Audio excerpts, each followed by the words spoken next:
Hi friends, welcome to my YouTube channel. आज की video में हम आपको बताने वाले हैं ग्राम प्रधान के कितने प्रकार के खाते होते हैं और इन खातों में किस प्रकार से वो धन निकालते हैं और किस तरह से ये धन आता है, किनका साइन लगता है जिससे कि ये धन निकालता है और उस खाते का वास्तविक खाता धारक कौन होता है। फ्रेंड्स, ये सारे सवालों का जवाब हम इस वीडियो में देने वाले हैं। फ्रेंड्स, आगे बढ़ने से पहले एक छोटी सी रिक्वेस्ट है, अगर आप हमारे चैनल पे पहली बार आए हैं तो प्लीज़ चैनल को सब्सक्राइब करें और पास में बने बेल आइकन को दबाएं, जिससे कि आने वाली हर वीडियो की नोटिफिकेशन आपको मिल सके। फ्रेंड्स, आइए अब टॉपिक पे बात करते हैं। देखिए, न्यूनतम 1000 आबादी वाली ग्राम सभा में विकास कार्यों के लिए कम से कम 40 लाख रुपए प्रतिवर्ष सरकार की तरफ से आते हैं। इसी तरह से जितनी आबादी ज़्यादा होगी उसी अनुसार ज़्यादा पैसे भी आएंगे। यानी जब 1000 है तो 40 लाख आ रहा है, 2000 होगा तो 80 लाख, 3000 होगा तो 1,20,000, यानी ऐसे क्रम में ये बढ़ता जाता है। एक मानक रूप है। तो आप अभी तक समझ गए होंगे कि पैसा किस प्रकार से आता है। अब बात यह है कि आखिर पैसा किसके खाते में आता है। तो देखिए, खाते दो प्रकार के होते हैं, एक वित्तीय खाता होता है और दूसरा व्यक्तिगत खाता होता है।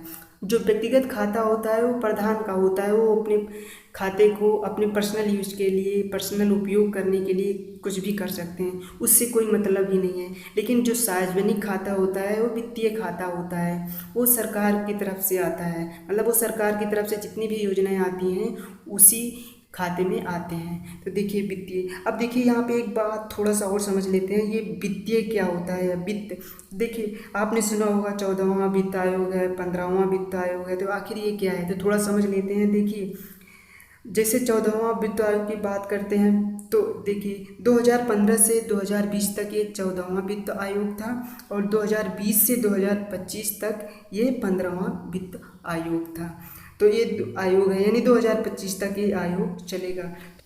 तो आप ध्यान दीजिए कि इस समय 15वां वित्त आयोग चल रहा है। तो ये जो पैसा होता है इस खाते में ये सेक्रेटरी और प्रधान की साइन लगती है तभी ये धन निकलता है। और ये जो वित्तीय खाता होता है इसका नंबर कभी भी नहीं बदलता है। जैसे मान लीजिए इस साल अभी ग्राम पंचायत के चुनाव हुए, इसके पहले जो प्रधान थे वो चुनाव हार गए और कोई नया प्रधान आ गया, तो उसमें क्या होता है वो अकाउंट नंबर है वो नहीं बदलता है, केवल वहाँ पे जो प्रधान होते हैं उनका नंबर जोड़ दिया जाता है और पुराने वाले प्रधान का नंबर हटा दिया जाता है। और ये जो वित्तीय अकाउंट होता है ये केवल सरकारी बैंकों में ही इसके खाते खोले जाते हैं, जैसे SBI हुआ, बैंक ऑफ बड़ौदा हुआ, पंजाब नेशनल बैंक हुआ, यानी इस तरह से जितने भी अन्य सरकारी बैंक हैं उसी में ये खाते होते हैं। और ये खातों का नंबर कभी बदलता नहीं है। जैसे ही प्रधान कोई दूसरा बदल जाता है, पुराने प्रधान का नाम हट करके उसका नाम जुड़ जाता है। यहाँ पे इस बात को अच्छे से ध्यान देना।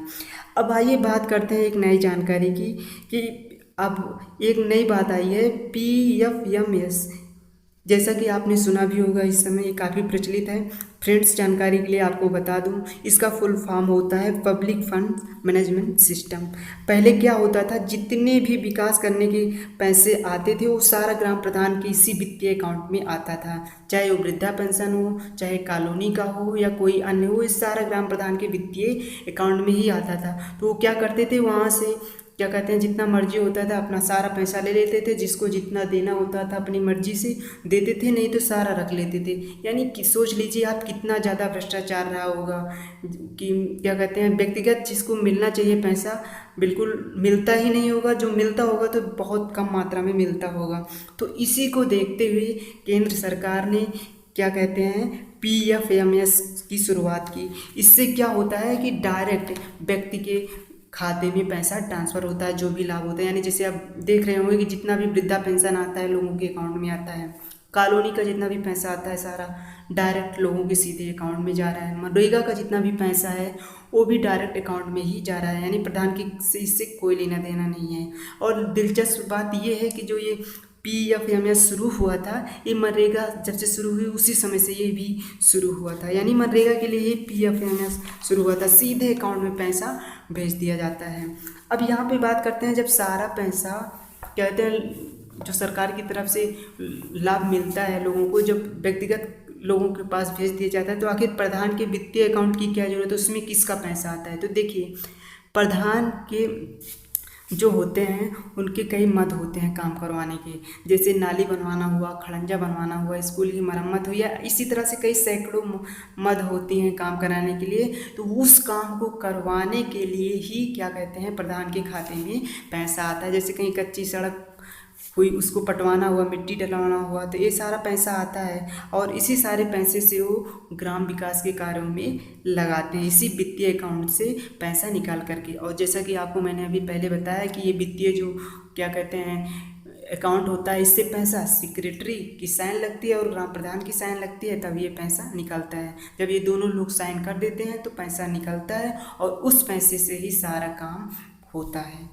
तो फ्रेंड्स, उम्मीद करते हैं आपको ये सारी जानकारी अभी तक समझ में आई होगी। अगर इस टॉपिक से रिलेटेड कोई भी कन्फ्यूजन है आपको, तो आप नीचे कमेंट में अपनी राय हमें दे सकते हैं। इसी तरह से आपको वीडियो पाने के लिए आप हमारे चैनल को सब्सक्राइब करें और पास में बने बेल आइकन को दबाएं, जिससे कि हर वीडियो की नोटिफिकेशन आपको मिल सके। मिलते हैं आपको नेक्स्ट वीडियो में। जय हिंद।